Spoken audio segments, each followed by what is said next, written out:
Halo sahabat diklat, kali ini kita bincang-bincang santai dengan teman-teman yang ada di balik layar, Balai Diklat Keagamaan Denpasar. Tentunya sudah nggak asing lagi nih, yaitu beliau adalah Bapak Ngurah Wahyu selaku mentor, yang termasuk mentor teman-teman ini ya, PPNP. Kita luar biasa, senior juga, termasuk pengalamannya melanglang buana di kepanitiaan. Oke. Oh iya Pak, ini kita tanya santai aja lah di siang hari ini nih. Oke. Gimana sih rasanya jadi panitia itu sebenarnya itu? Panitiaan. Kalau jadi panitia itu rasanya kayak nano-nano. Nano-nano. Manisnya ada, Manisnya asamnya ada, ada, pahitnya juga kadang-kadang ada gitu. Jadi ya kita nikmati aja lah. Jadi kalau mungkin apa namanya dalam kepanitiaan itu pasti ada keluh kesahnya ya. Iya, Ada pasti. keluh kesahnya, Itu ya. pasti. Terus nih dalam kepanitiaan tuh kebanyakan orang-orang tuh lihat, termasuk nih peserta kita ini ya. Iya. Wih, enak sekali nih dari Balai Diklat Keagamaan Denpasar. Wih, bisa jalan-jalan dong Pak. Nah gitu nih. Nah ini sebelum ranah ke kita ke jalan ini, termasuk ke kegiatan maksudnya. Ini apa aja nih yang perlu disiapkan jadi panitia? Yang perlu mungkin menurut saya ya, yang perlu disiapkan itu pertama fisik dan mental. Fisik dan mental. Ya, fisik dan mental, terus ya kadang-kadang kita kan mau ke suatu tempat nih yang mungkin belum pernah kita datangi, jadi kita akan bertanya-tanya nih, apa sih yang ada di sana, bagaimana sih nanti di sana gitu. Jadi fisik dan mental itu harus benar-benar dibangun secara kuat gitu, karena mungkin perjalanannya jauh, Iya, benar. tempatnya tidak senyaman mungkin itu kan, mungkin nggak senyaman yang kalau kita misalnya di balai nih, di kantor semuanya ada gitu. Ya, Kalau di sana kan belum tentu ada gitu. Karena Terus di daerah soalnya. bertanggung jawab akan tugas dan fungsinya dalam kepanitiaan. Itu sih menurut saya yang harus benar-benar disiapkan sebelum teman-teman melakukan perjalanan misalnya, karena kita kan wilayah kerjanya kan dari Bali, NTB dan NTT. NTT ya Jadi benar. mungkin perjalanannya ya jauh ya. kadang bikin capek juga ya. Perjalanan udara, laut, darat, Ya, dan sampai bahkan berjam-jam gitu kan ya. berjam-jam biasanya. Kalau misalnya tempatnya memang jauh dari ibu kota provinsi biasanya. Luar seperti biasa. itu. Ya. Terus dalam ini sih apa namanya, selain fisik, mental, dan kemudian kita pasti bertanya-tanya tempatnya seperti apa sih. Nah, ada nggak sisi lain yang harus disiapkan betul dalam nanti prakteknya di lapangan, nanti kesiapannya, Ya. maksudnya kelengkapan dan Iya. sebagainya. Pertama ya kita sebagai panitia harus menjalin komunikasi yang baik antar sesama panitia, sesama anggota panitia, karena kegiatan itu bukan cuma kita saja yang sendiri ke sana, tapi Iya, kan iya. kita Tim, ya. ada tim dari tim panitia dan juga tim Widya Iswara. Jadi harus dipersiapkan itu ya kelengkapan yang harus dibawa, misalnya seperti ATK untuk peserta, terus banyaklah seperti printer, kabel, Iya. kita nyiapin semua. Jadi harus benar-benar disiapkan dan dicek kembali kelengkapannya, apa memang sudah lengkap semua, atau misalnya ada yang kurang kita bisa segera untuk menyiapkan. Terus juga komunikasi antar tim juga harus dijaga, karena setiap tim itu kan karakternya berbeda-beda. Iya, benar. Karakternya berbeda-beda. Setiap orang Jadi beda-beda. kadang ada yang maunya seperti ini, ada yang maunya seperti itu. Jadi komunikasi harus tetap dijaga, sehingga persiapan untuk perjalanan itu benar-benar matang. Benar-benar matang ya. Karena penting sekali dalam komunikasi itu kan. Biasanya sih memang kita tuh ini sih komunikasi ya, komunikasi kadang itu memang ini penting sekali, bisa juga menghambat sebuah kegiatan. Ya, bisa gitu juga gara-gara komunikasi. Gara-gara kan, komunikasi. jadi kadang kita nih ngingetin orang, ngingetin orang tentang sesuatu, tentang, mengingatkan teman akan sesuatu. Tahu-tahu dia lupa. Ya kita berusaha terus untuk mengingatkan supaya semuanya berjalan dengan baik. Terus koordinasi juga dengan pihak di daerah. Jadi biasanya sih ketua ya yang melakukan koordinasi dengan pihak daerah untuk kelancaran kegiatan, baik itu tentang kepesertaan. Kalau kepesertaan nanti biasanya dari anggota akan menghubungi pihak Simdiklat di daerah. Jadi data-data pesertanya sudah ada, dan untuk konsumsi terus dan lain sebagainya itu biasanya di bagian administrasi. Jadi kita harus menjalin hubungan baik dan komunikasi yang baik antar sesama panitia dan juga dengan pihak yang di daerah yang akan kita datangi, sehingga semuanya itu berjalan dengan lancar. Nggak lucu kan kalau kita mau berangkat tiba-tiba printer ketinggalan, tiba-tiba ATK ketinggalan gitu kan. Jadi harus disiapkan dengan baik dan juga jalin komunikasi dan hubungan baik dengan semua pihak yang terkait dengan sebuah pelatihan. Sebuah pelatihan itu ya, betul, mantap sekali. Nah, ini ngomong-ngomong tadi kan dari suka duka kesiapan kita. Nah, terus sekarang nih ganti waktu di daerah ini. Nah, waktu di daerah biasanya memang sih tempat di daerah itu jauh, maksudnya penginapan ke tempat kegiatan itu bisa ditempuh sampai lebih dari 30 menit. Nah, itu loh. Bagaimana sih caranya untuk memaksimalkan sebuah kegiatan di sana? Padahal di sana itu kita terbatas sekali, dan waktu itu terbatas, dan kinerja juga bagaimana bisa maksimal di daerah? Biasanya sebelumnya kita sudah koordinasi dengan pihak di daerah tentang di mana nih penginapan yang paling dekat misalnya dengan lokasi kegiatan. Jadi kita juga tidak perlu buang waktu banyak di jalan untuk bisa mencapai lokasi kegiatan. Terus untuk di peserta sendiri kita sudah sebelum pelatihan dimulai biasanya kita sudah ada nih, kita koordinasikan dengan pihak Simdiklat di daerah untuk siapa aja nama-nama pesertanya, dan dibuatkan kayak grup WhatsApp kayak gitu. Jadi komunikasinya bisa cepat, dan juga data-data yang kita butuhkan itu bisa kita dapat dengan cepat. Nanti sampai di lokasi kegiatan kita tinggal melengkapi apa saja yang kurang, misalnya untuk hard copy,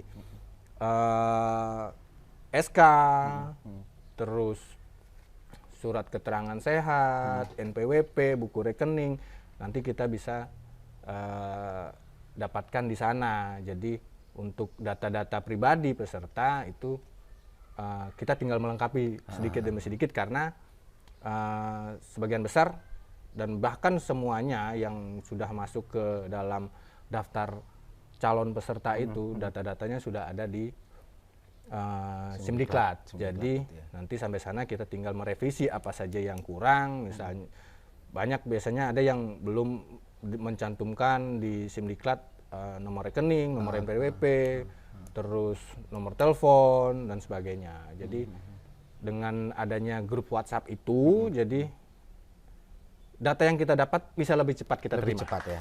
Itu kan lebih maksimal lagi. Lebih maksimal. Di sana tinggal kita melengkapi apa aja yang kurang. Oke, dari tahapan-tahapan mulai dari kelengkapan peserta, administrasi di sana nih. Nah, biasanya teman-teman peserta ini kan ada yang mungkin IT-nya itu gercep, maksudnya gerak cepat. Nah, tatkala mungkin aja.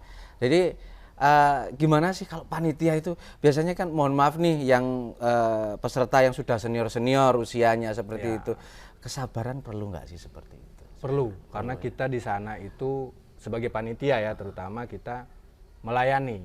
Jadi melayani Widya Iswara, melayani peserta pelatihan. Jadi ketika ada kendala seperti itu, kita berusaha untuk membantu. Misalnya, kok file fotonya belum dikirim gitu kan. Biasa paling sering gitu. Kok file fotonya belum dikirim.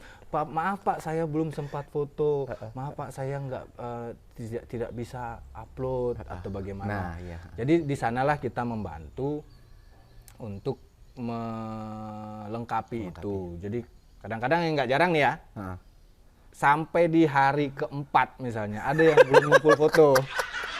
Ada nih yang belum ngumpul file foto. Ditanyain terus file fotonya mana file. Waduh Pak, saya belum sempat. Besok ya, besok, ntar sok. Ya, ntar besok. Nggak ngumpul. Akhirnya ya udah ambil gerak cepat gitu. Udah Pak, sini saya foto.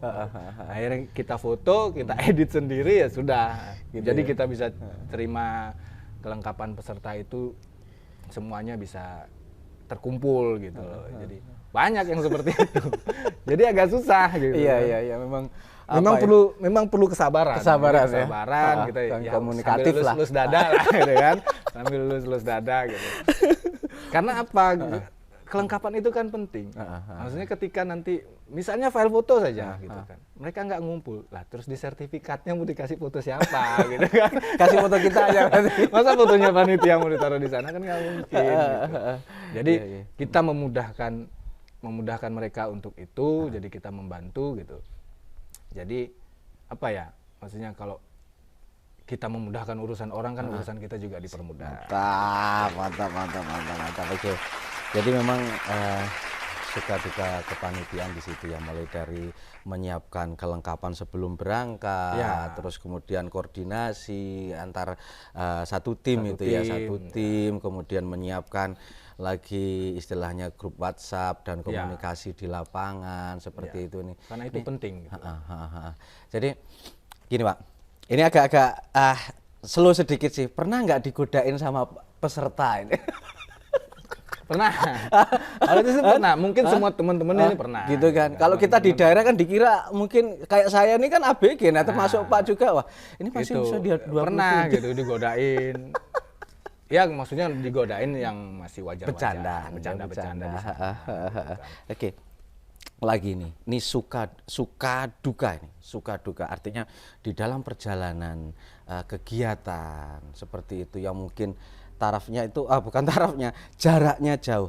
Ini suka duka mungkin fisik down atau seperti apa?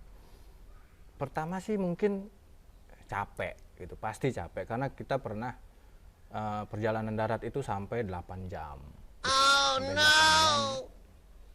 Yang ya kalau mulus-mulus aja sih oke lah ya, tapi ini ya kondisi di sana mungkin jalan tidak sebagus di sini gitu kan, tidak sebagus di Bali. Adalah sedikit goyang-goyangnya. Pernah ada suatu kejadian yang agak-agak lucu gimana gitu kan. Cuma ya mau ketawa nggak enak gitu kan. Jadi pernah ada satu kejadian. Jadi kita perjalanan dari Kupang ke Kabupaten Malaka di NTT. Jadi di ujung Pulau Timor itu kan. Itu perjalanan sekitar kurang lebih 8-10 jam karena kita melalui jalur utara. Karena kalau kita melalui jalur selatan itu memang lebih cepat, tapi kendaraannya yang nggak mampu waktu itu. Jadi kita lewat jalur utara yang perjalanan itu 8-10 jam. Nah, ketika kita memasuki wilayah Malaka yang dari Belu ke Malaka itu jalan kan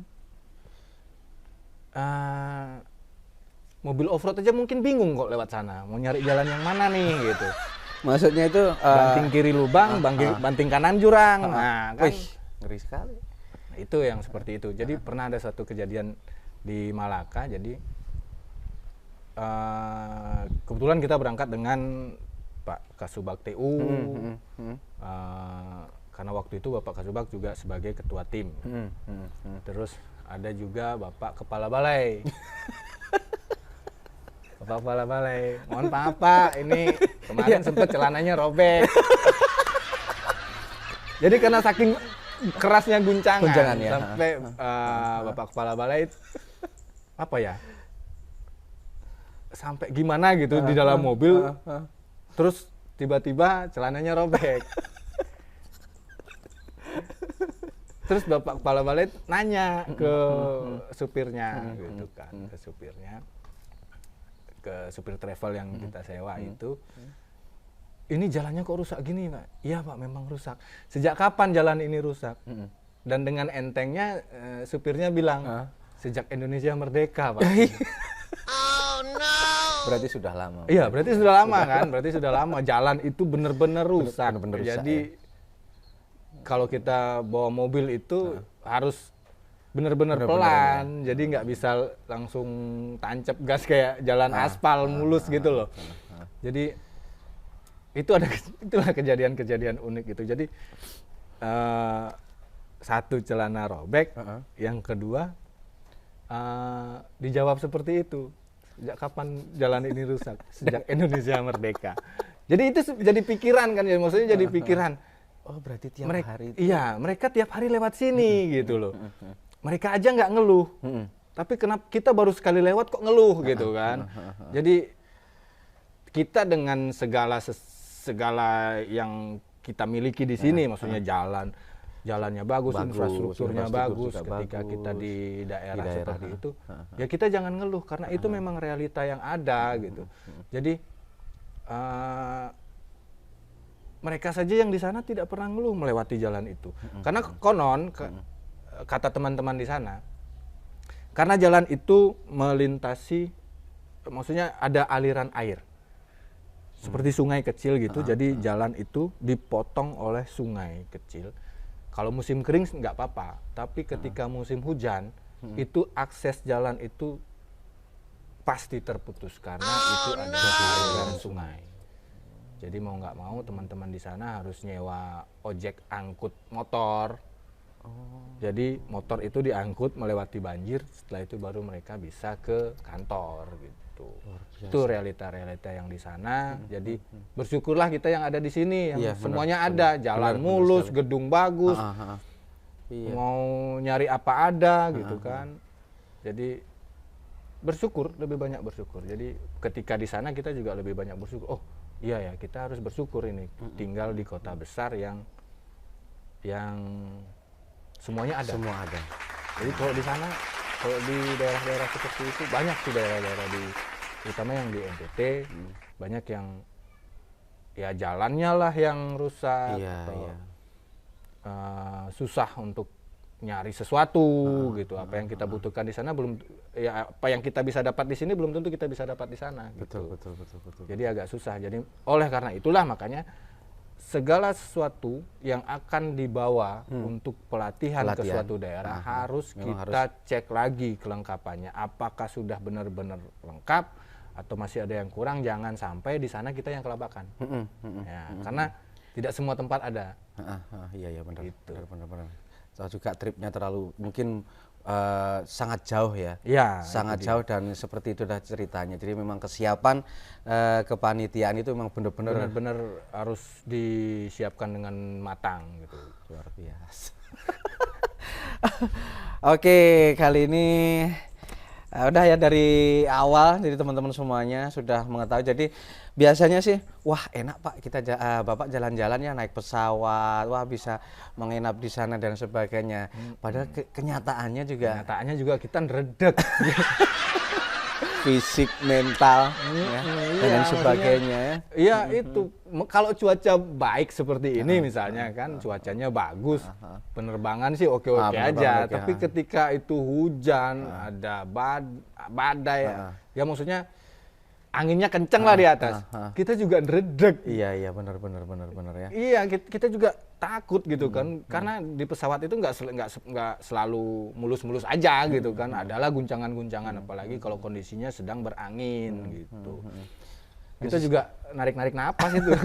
Sisi lain juga kan kepanitiaan itu biasanya kan ada rentetan ya Pak ya, jadi mungkin jarang lah kita ketemu dengan orang-orang yang kita sayangi kadang seperti itu.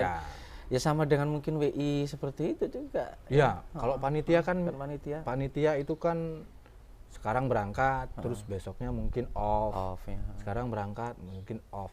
Tapi kalau yang di teman-teman Widya Iswara itu malah ada yang datang cuma ganti isi koper terus jalan lagi gitu. Jadi itulah makanya saya bilang fisik dan mental itu harus benar-benar disiapkan. Jadi karena akan berada di tempat lain dan berpisah dengan keluarga, jarang ketemu gitu kan. Mungkin Bapak Ibu Widya Iswara juga mengalami itu, kadang bukan hanya diklat saja kan. Kalau Widya Iswara berangkat diklat, belum selesai diklat sudah ada panggilan mungkin untuk mengikuti pelatihan di Jakarta atau di mana gitu kan. Biasanya sih seperti itu. Jadi ya itu tadi, kadang pulang cuma ganti isi koper karena mengemban amanah ya. tanggung jawab ya Pak ya. Nah itu dia, makanya saya bilang menurut saya ya gitu kan, jadikan pekerjaanmu itu adalah kamu bekerja untuk ibadah. Untuk ibadah ya. Untuk ibadah, yang pertama untuk ibadah, yang kedua untuk instansi, dan yang ketiga baru untuk diri sendiri gitu.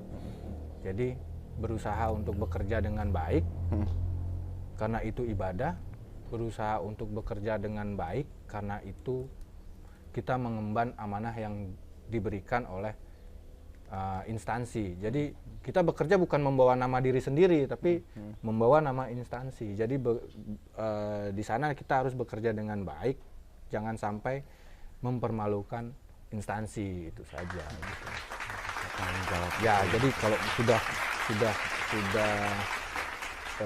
mempunyai pikiran seperti itu, semuanya akan berjalan dengan lancar. Karena kita juga di sana melayani, terus juga membawa nama instansi, jadi kita berusaha untuk menjaga itu. Gitu. Oke, sekira penutup nih Pak, jadi saran untuk teman-teman yang mungkin dalam kepanitiaan, dalam kepanitiaan termasuk keanggotaan dan lain sebagainya sih, termasuk yang baru kan masih banyak ya, maksudnya masih masih ada nih kan, ada teman-teman yang baru nih. Ya mungkin nanti kan juga akan menjalani itu, masuk menjadi kepanitiaan. Jangan khawatir, bekerja dengan baik sesuai dengan tugas dan fungsinya di dalam kepanitiaan, tanggung jawab dengan tugas dan fungsinya. Jadi komunikasi tetap dijaga, bekerja dengan sepenuh hati lah, maksudnya dengan sepenuh hati, dengan ikhlas, dengan rasa tanggung jawab, dan punya